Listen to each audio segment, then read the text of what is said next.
आइए सभी मिलकर के ये जो प्रार्थना करें। ये रूप प्रभु हमारे भाव उज्ज्वल कीजिए, छोड़ तेरे छल कपट को मानसिक बल दीजिए। वेद की बोले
आनंदित करने बहन ने यज्ञ प्रार्थना के साथ आप सबके साथ मिलकर के सबके आरोग्य की कामना की।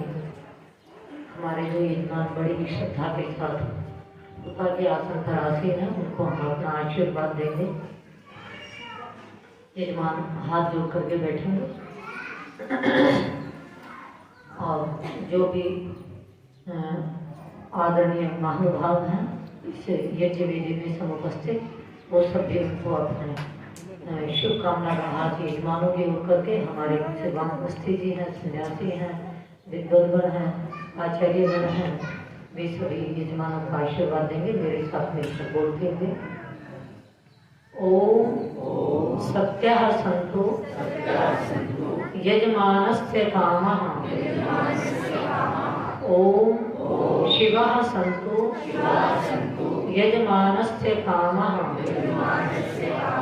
ओम सफलः भवन्तु यजमानस्य कामः। हे परमेश्वर, आपकी कृपा और शक्ति से हमारे यजमानों की समस्त कामनाएं सत्य हों, शिव हों, सफल हों। ओम सौभाग्यमस्तु, ओम शुभम भवतु, ओम सौभाग्यमस्तु, ओम शुभम भवतु, ओम स्वस्ति, ओम स्वस्ति, ओम स्वस्ति, ओम स्वस्ति, ओम स्वस्ति। सर्वविदा आपका स्वस्ति हो, मंगल हो, कल्याण हो, प्रभु आपकी कामनाओं को पूर्ण करे।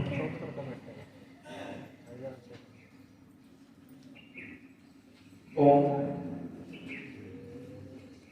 बहुत ही पद्मश्री आचार्य डॉक्टर सुकामा जी के जन्मोत्सव में हम सभी ने बड़ी ही श्रद्धा के साथ मिलकर के वैदिक यज्ञ संपन्न किया। अब आज चूंकि ये इस 3 दिवसीय वैदिक सत्संग समारोह की अंतिम दिवस की प्रातःकालीन सभा है, इस सभा में हमारे बीच में इस कार्यक्रम के विशिष्ट अतिथि आज की सभा के चौधरी दिलीप सिंह जी, जो चंदाना कैथल से पधारे हैं, वो हमारे बीच यहाँ आ चुके हैं। हम उनका यहाँ पधारने पर हार्दिक अभिनंदन और स्वागत करते हैं। चौधरी दिलीप सिंह जी के विषय में अवश्य बताना चाहूंगा, बड़े ही श्रद्धालु व्यक्ति हैं, सौम्यता की प्रतिमूर्ति हैं, बड़े सरल हैं, यज्ञ के प्रति बहुत श्रद्धा रखते हैं। अभी चूंकि मैं अन्य जिलों के आर्य समाजी साथियों से संपर्क में रहता हूँ, तो मुझे मेरे साथियों ने बताया कि कैथल में आर्य समाज में जब यज्ञशाला का निर्माण करने की बात आई, तो इन्होंने अपनी तरफ से 5 लाख रुपए का सात्विक दान उस यज्ञशाला के निर्माण के लिए दिया। तो मैं आज ये हमारे विशिष्ट अतिथि है कार्यक्रम के, इनके यहाँ पधारने पर मैं इनका हार्दिक अभिनंदन स्वागत करता हूँ। हमारे बीच में आर्य समाज जींद शहर की मंत्री श्रीमती विनीता गुलाटी जी, श्रीमती निर्मला धुंधर जी, जो दोनों ही बहुत श्रद्धालु महिलाएं हैं और आर्य समाज के लिए बड़ी समर्पित हैं, वो पधारी हैं। हम उनका भी यहाँ पधारने पर हार्दिक अभिनंदन करते हैं। हमारे बीच में शिव गुरुकुलम छात्र के धर्माचार्य और बड़े ही योग्य विद्वत आदरणीय श्री राम दयालु जी आर्य हमारे भी सम्मुख उपस्थित हैं। हम उनका भी यहाँ पधारने पर हार्दिक अभिनंदन स्वागत करते हैं।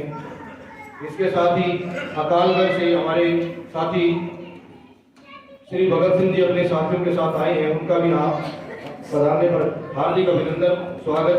मैं सामने देख रहा हूँ श्री सुरेंद्र जी, जो नंदगढ़ गांव से हैं और वहाँ बहुत ही एक अच्छी संस्था देव ऋषि विद्यापीठ के नाम से चलाते हैं, बच्चों के संस्कार देने का कार्य करते हैं, वो हमारे बीच उपस्थित हैं। हम उनका भी यहाँ पधारने पर हार्दिक अभिनंदन स्वागत करते हैं। हमारे सामने मैं देख पा रहा हूँ कि श्री कपूर जी, जो गोसाईखेड़ा से हैं, वो भी पधारे हैं, उनका भी यहाँ पधारने पर हार्दिक अभिनंदन स्वागत। अब इस कार्यक्रम को आगे बढ़ाता हुआ मैं सर्वप्रथम कुछ दान राशि जो आप सभी लोगों ने इस कार्यक्रम की सफलता के लिए हम सभी को उत्साहवर्धन हेतु दी है वो सुनाता हुआ कार्यक्रम को आगे बढ़ाता हूँ। 500 रुपये master Balkar Singh ji, Shiv colony jeep से, हार्दिक धन्यवाद।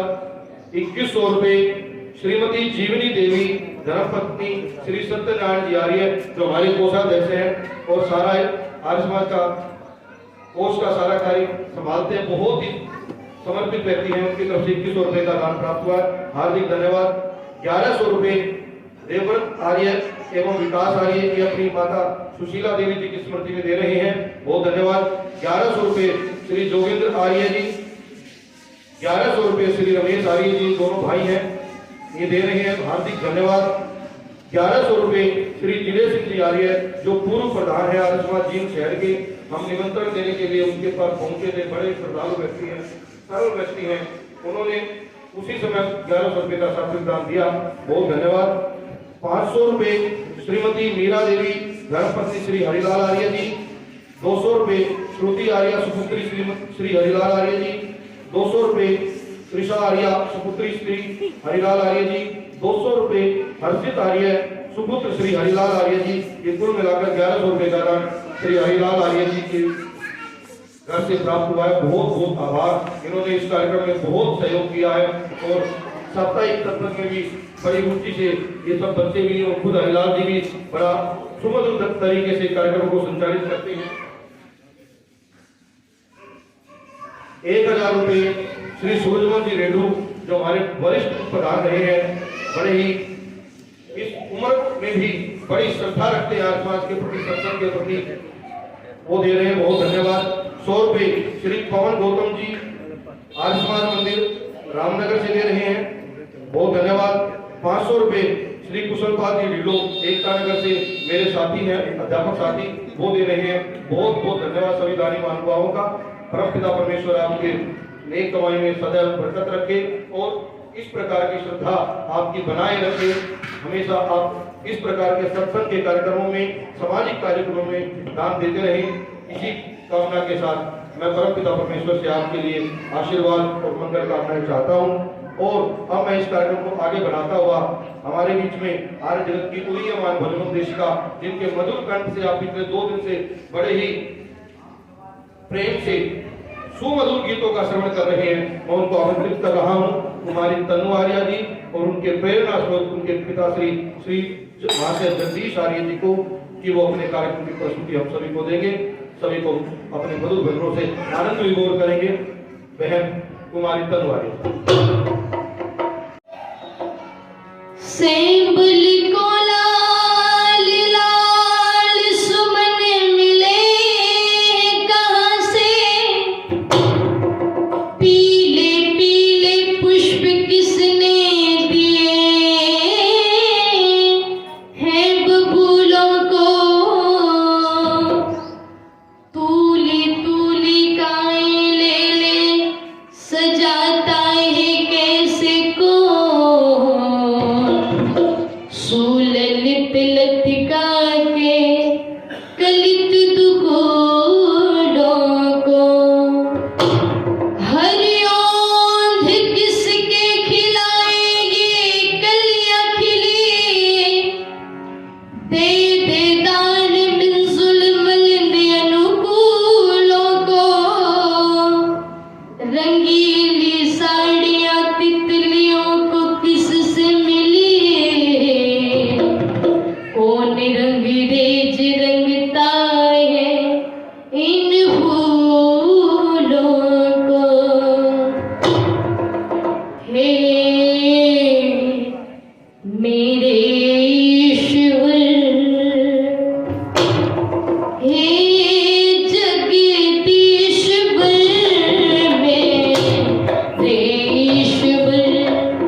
लहके पुष्प लता हो ऊंचे गिरे अनमोल ऋतु तेरी रचना रहे जता जितने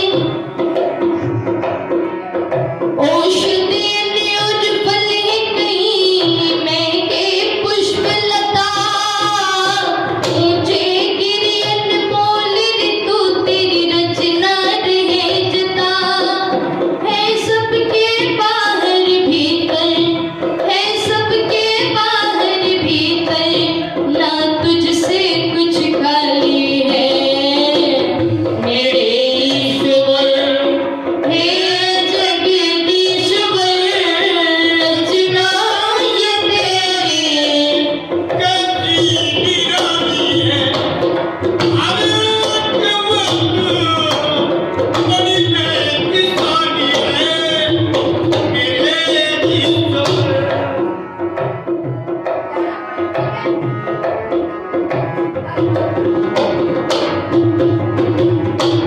और ईश्वर की ऐसी कृपा ऐसी व्यवस्था जो लिखी से लिखी नहीं जा सकती बताई से बताई नहीं जा सकती और बहुत सुंदर कविता लिखी हमने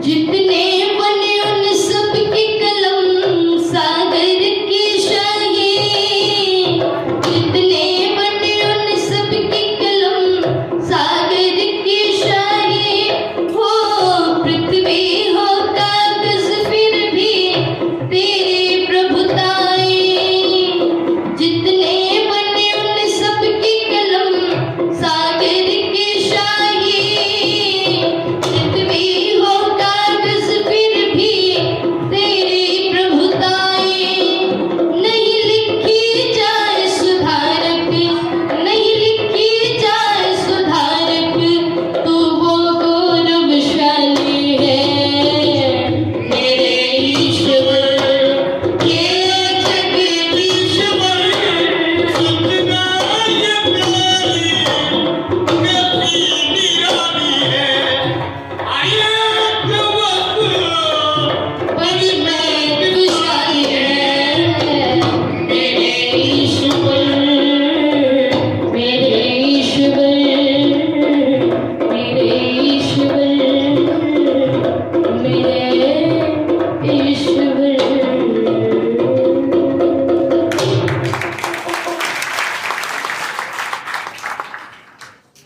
बहुत ही आदर और सम्मान श्रद्धा के योग्य जिनके ब्रह्मत्व में रह करके हम लोगों ने ये यज्ञ का अनुष्ठान किया है जो हम सबके लिए प्रेरणा स्रोत हैं बड़ी ही सरलता और सौम्यता की प्रतिमूर्ति श्रद्धेय आचार्य सुमेधा जी माफ कीजिए जो पद्मश्री से भी विभूषित हैं मैं क्षमा प्रार्थी हूँ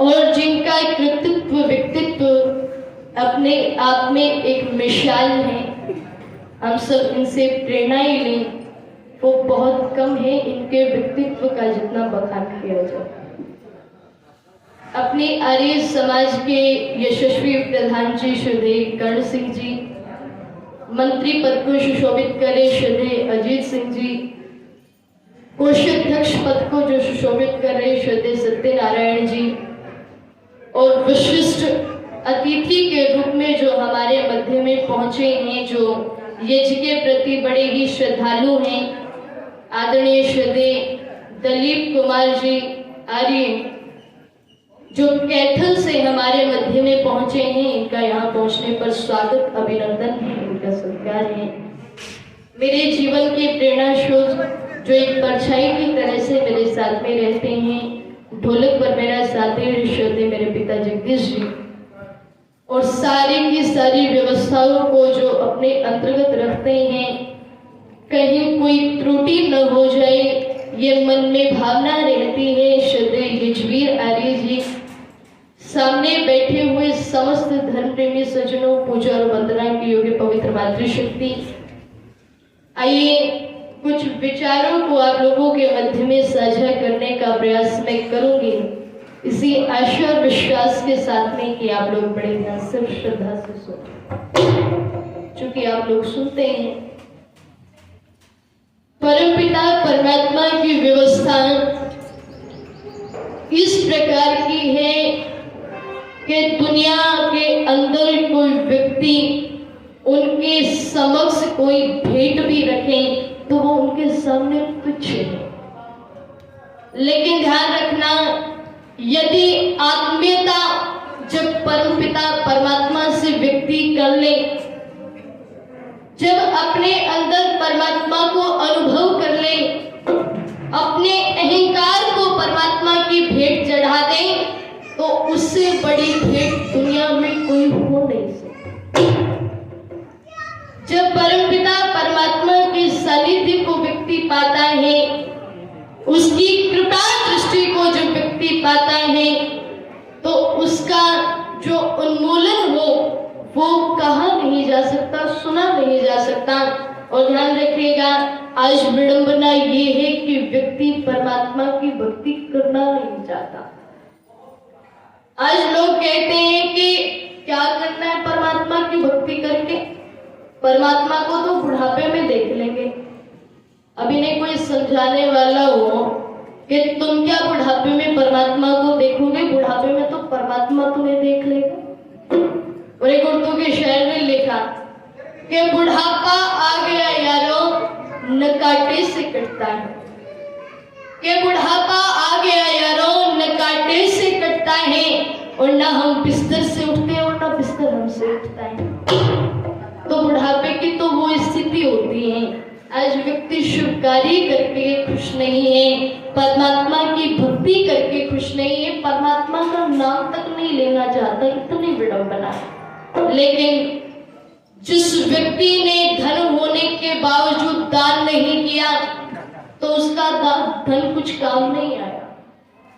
किसी व्यक्ति ने बलवान होकर के किसी निर्बल की रक्षा नहीं की, तो उसका वो मेहनत, उसकी वो ताकत, वो कभी कुछ काम नहीं आती। ध्यान रखिएगा, विद्वान ने होकर के किसी के पथ को साफ करने का काम नहीं किया, उसे सन्मार्ग की तरफ प्रेरित करने का काम नहीं किया, तो उसकी विद्वत्ता कुछ काम नहीं आती।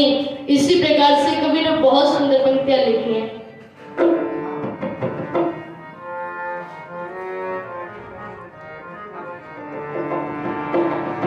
कैसे कहना कुछ भला धन्यवान है तो क्या हुआ, कैसे कहना कुछ भला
को लूटता सुल्तान है तो क्या हुआ, कर सका ना कुछ।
गिरता जा रहा है। श्रद्धेय बलजीत हुड्डा जी, ये 100 रुपए की राशि देकर के मेरा आज व्यक्ति गिरता जा रहा है और इतना गिरता जा रहा है, जब व्यक्ति उठना चाहे तो उसके उठने की कोई सीमा नहीं है। ये मनुष्य से महापुरुष बन सकता है, ये महापुरुष से देव बन सकता है, ये देव से योगी बन सकता है, ये योगी से ऋषि बन सकता है, ये ऋषि से महर्षि बन सकता है, ये महर्षि से ब्रह्म ऋषि बन सकता है, यदि ऊंचा उठाने की प्रक्रिया से अपने जीवन को जोड़े। लेकिन अगर व्यक्ति गिरना चाहे तो इसके गिरने की भी कोई सीमा नहीं है। ये मनुष्य से राक्षस, पिशाच, डकैत, ये सब मनुष्य ही बन जाते हैं। और ध्यान रखिएगा, जब एक राष्ट्र बनता है तो उसके पीछे एक मनुष्य बनता है। ध्यान रखिएगा, और किस प्रकार से बनता है मैं अक्सर सुनाया करती हूँ। एक बार एक पिता अपने ऑफिस का काम कर रहे थे। उनका छोटा सा बेटा बार बार आकर के उन्हें परेशान कर रहा था। कभी कोई कागज उठा करके ले गया, कभी कुछ उठा करके ले गया, वो उन्हें चैन से काम नहीं करने दे रहा था। तो पिता के मन में एक बात आई कि क्यों ना इसको कोई काम दे दिया जाए, तो ये भी अपना काम कर लेगा और मुझे भी मेरा काम करने देगा। उनके पास में एक नक्शा पड़ा हुआ था भारत देश का। उन्होंने उस नक्शे को उठा करके उसके कई सारे टुकड़े करके उस लड़के को दे दी और कहा कि बेटे तुम जाओ, और ये भारत का नक्शा है, ये फटा हुआ है, इसके सारे के सारे टुकड़ों को जोड़ करके यदि तुम चिपका दोगे तो मैं तुझे इनाम दूंगा। ये लड़का उन टुकड़ों को लेकर के गया और जोड़ने का प्रयास किया। इसने जोड़ना शुरू किया, लेकिन हवा का एक झोंका आता और इस सारे टुकड़ों को उड़ा करके ले जाता। कई बार ये जब प्रक्रिया देखी तो इसने देखा जो भारत देश का नक्शा था उसके पीछे एक मनुष्य का चित्र बना हुआ था, मानव शरीर बना हुआ था, कहीं पर हाथ, कहीं पर पैर, कहीं पर सर, कभी कहीं कहीं कुछ। तो इसने भारत देश का नक्शा छोड़ करके एक मनुष्य का नक्शा बनाना शुरू कर दिया। अब इसने जैसे ही मनुष्य का नक्शा बनाना शुरू किया, हाथ जोड़े, पैर जोड़े, सर जोड़ दिया, सारे अंग प्रत्यंग जोड़ दिए और फिर उसको चिपकाया और देखा पलट करके, तो मनुष्य का नक्शा बनाने से भारत देश का नक्शा स्वतः ही बन गया था। इसी प्रकार से कोई भी राष्ट्र का जब निर्माण होता है तो उसके पीछे उस देश के लोगों का निर्माण होता है, और जब लोगों का निर्माण होता है तभी राष्ट्र का निर्माण होता है। इसलिए मैं निवेदन कर दूं आप लोगों के मध्य में, लेकिन आज व्यक्ति अपने आप को संवारने पर तो लगा है, लेकिन बाह्य रूप से अंतर आत्मा पर इतनी कलुषिता है, इतना मैल चढ़ा हुआ है कि जिसकी हम लोग कल्पना ही नहीं कर सकते। कभी तो इस देश के अंदर ऐसे लोग रहा करते थे जिनके चरित्र की पराकाष्ठा दी जाती थी। कभी इस देश के अंदर ऐसे लोग रहा करते थे जो हर प्रकार से विद्वता के आधार पर, मेहनत के आधार पर, ताकत के आधार पर, धनवान, हर प्रकार से व्यक्ति सफल था। लेकिन आज इस देश का नक्शा ही बिगड़ गया है। आज लोगों ने अपने वेद ज्ञान को तिलांजलि दे दी, परमपिता परमात्मा की व्यवस्था को तिलांजलि दे दी और प्रभु को भूल गए लोग। और अगर ईश्वर को नहीं जाना तो फिर जाना ही क्या, फिर जाना ही क्या। तो बहुत सुंदर पंक्तियां लिखी थी, क्या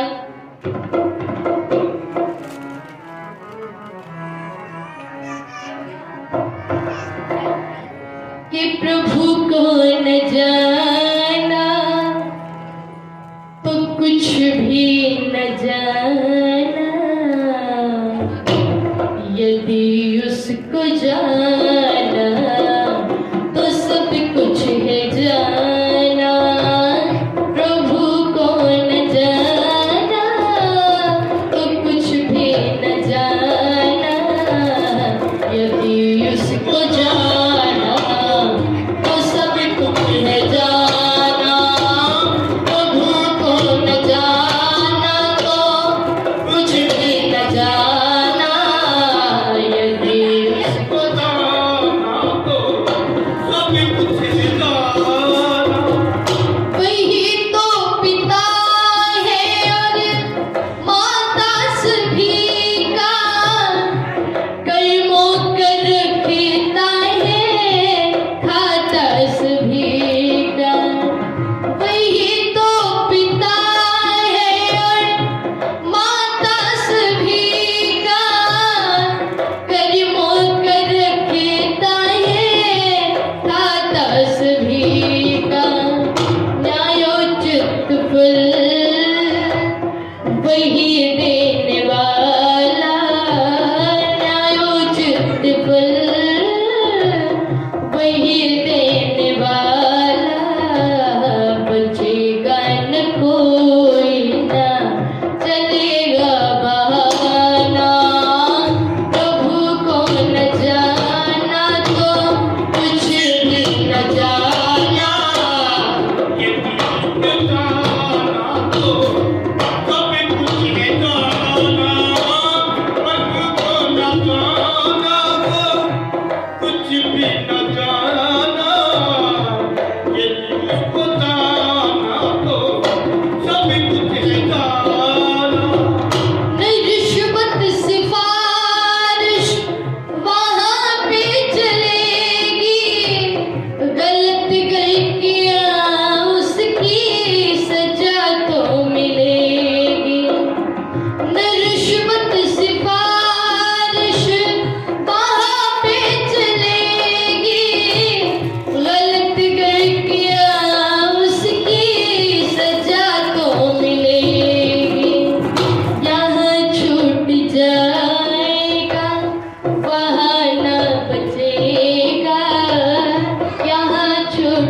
जाएगा वहाँ ना बचेगा, भूल के विचार ऐसा मन में न लाना, प्रभु को न जाना तो कुछ भी न जाना, यदि उसको जाना तो सब कुछ है जाना, प्रभु को न जाना तो कुछ भी न जाना, यदि उसको जाना तो सब कुछ है जाना।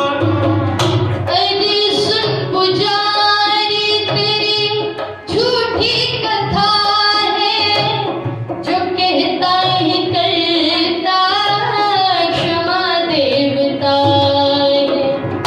अरे सुन पुजारी तेरी झूठी कथा है, जो कहता है करता क्षमा देवता है।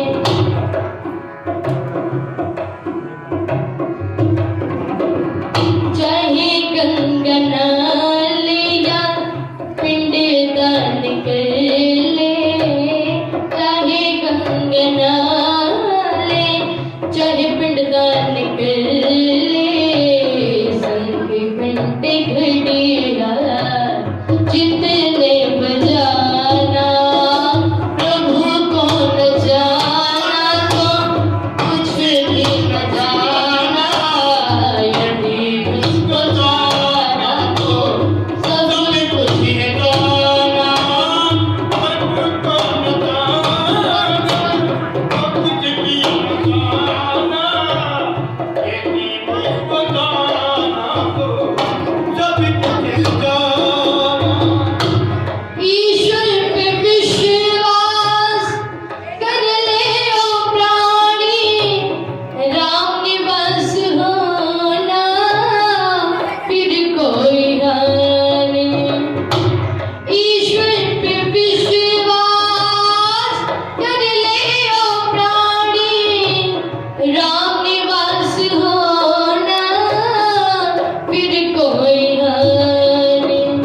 सुख मोख जितनी करेगा कमाई, सुख मोख जितनी करेगा कमाई, हो जा जीवन सफल ऐसा ऋषियों ने माना, प्रभु को न जाना तो कुछ भी न जाना, यदि उसको जाना तो सब कुछ है जाना, प्रभु को न जाना तो कुछ भी न जाना, यदि उसको जाना तो सब कुछ है जाना, यदि उसको जाना तो सब कुछ है जाना, यदि उसको जाना तो सब कुछ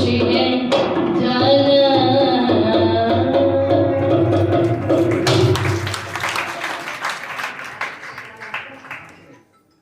श्रद्धेय दादा जोरा सिंह जी ये 100 रुपए की राशि देकर के मेरा उत्साहवर्धन करें, इनका बहुत बहुत धन्यवाद।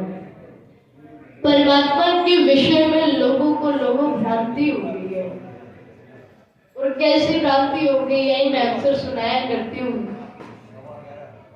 एक बार एक पादरी जिनके अपने वास्तविक दांत नहीं थे, कृत्रिम दांतों का जबड़ा उनके मुंह के अंदर रहता था, वो रात को उन दांतों को निकाल करके किसी गिलास या प्याली में रख देते थे और सुबह उठ करके पहन लेते थे।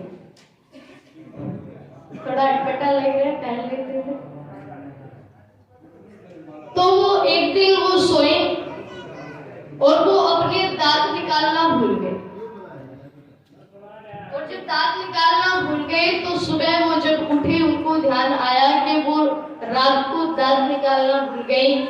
तो ये विचार आते ही उनके पेट में गड़बड़ होनी शुरू होगी, पेट में दर्द होना शुरू हो गया, और ये दर्द से कराए और इन्होंने चिल्लाना शुरू किया,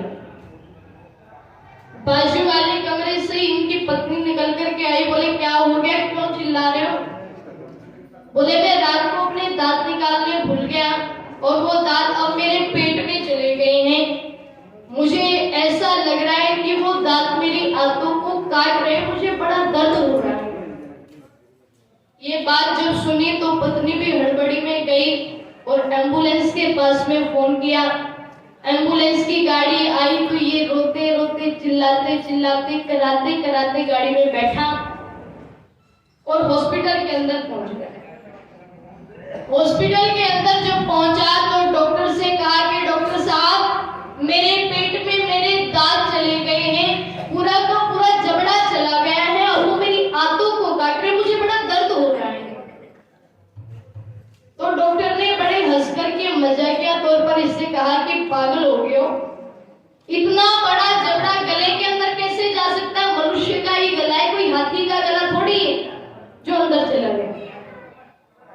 इसने कहा कि आप क्या जाने, दर्द मुझे हो रहा है, जिस तन लागे सो तन जाने, को जाने की पराई, दर्द तो मुझे हो रहा है और आपको मजाक सूझ रहा है। बोले आप चेक करो, मेरे पेट के अंदर चले गए हैं वो।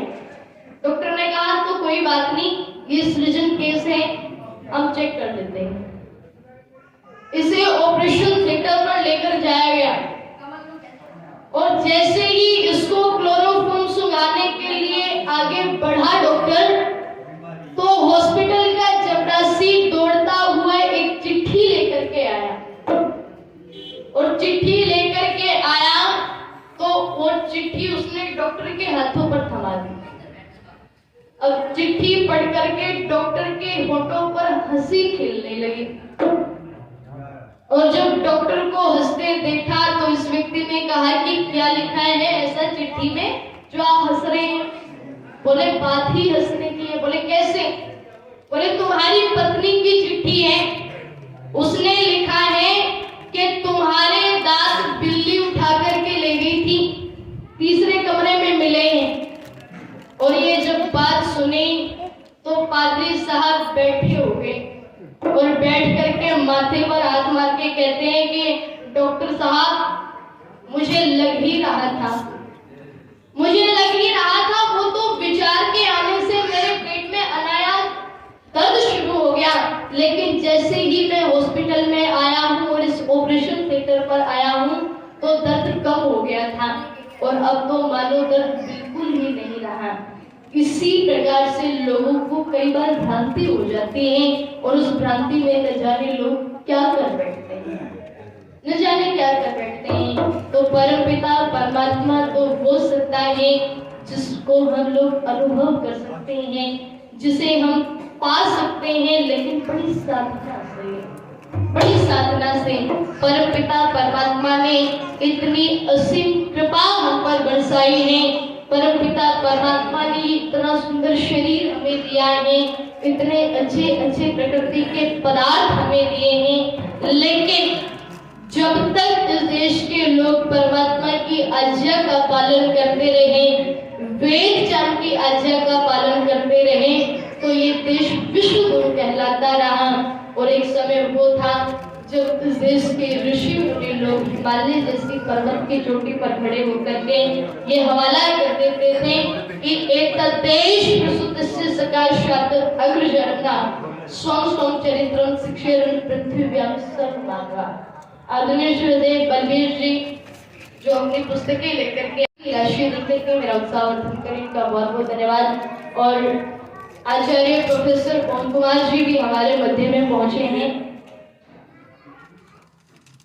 इनका यहाँ पहुंचने पर स्वागत है, अभिनंदन।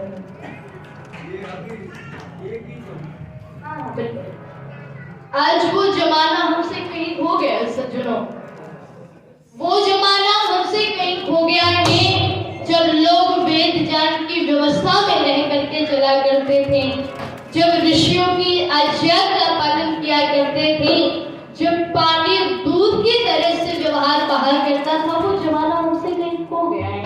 तो बहुत सुंदर पंक्तियां लिखी कवि ने।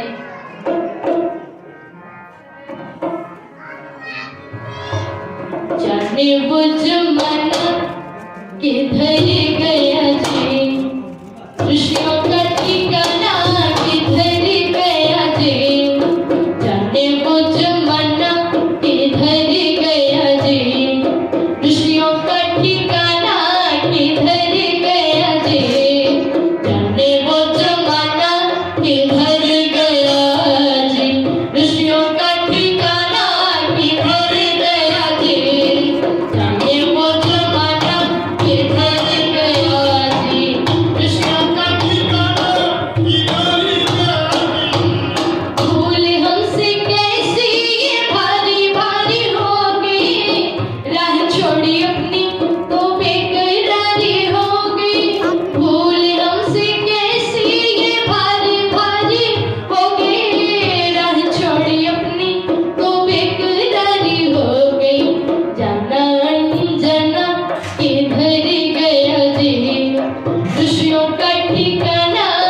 योगी मस्ताना किधर गया जी, ऋषियों का ठिकाना किधर गया जी, योगी मस्ताना किधर गया जी, ऋषियों का ठिकाना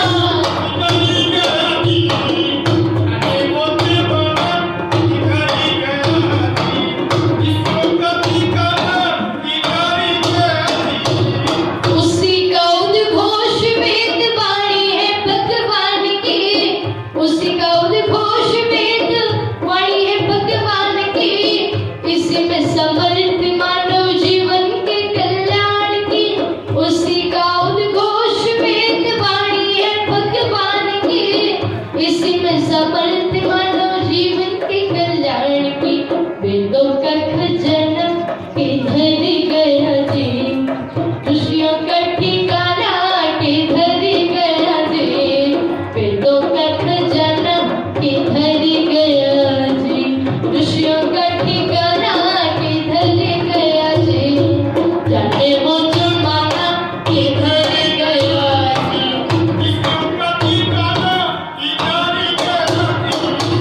उपनिषद सुनना गाते गाते गंदे गीत हैं, उपनिषद सुनना गाते गाते गंदे गीत हैं, दिल के जो छुड़ा दे मैं मीठा सा संगीत है, उपनिषद सुनना गाते गाते गंदे गीत हैं, दिल की जो छुड़ा दे मैं मीठा सा संगीत है, निर्मल का तिरना किधर गया जी, ऋषियों का ठिकाना किधर गया जी, निर्मल का तिरना किधर गया जी, ऋषियों का ठिकाना किधर गया जी, जाने वो जमाना किधर गया जी, ऋषियों का ठिकाना किधर गया जी, जाने वो जमाना किधर गया जी, ऋषियों का ठिकाना किधर गया जी, ऋषियों का ठिकाना किधर गया जी, ऋषियों का ठिकाना किधर गया जी। SDO ये कार्यक्रम के विशिष्ट अतिथि हैं, ये 100 रुपये की राशि दे रहे हैं, इनका बहुत बहुत धन्यवाद है। जो निर्धारित समय मुझे मिला था वो समाप्त हो चुका है, आप लोगों ने बड़े ध्यान से दर्शित होकर के सुना, सभी का बहुत बहुत धन्यवाद। इति ओम।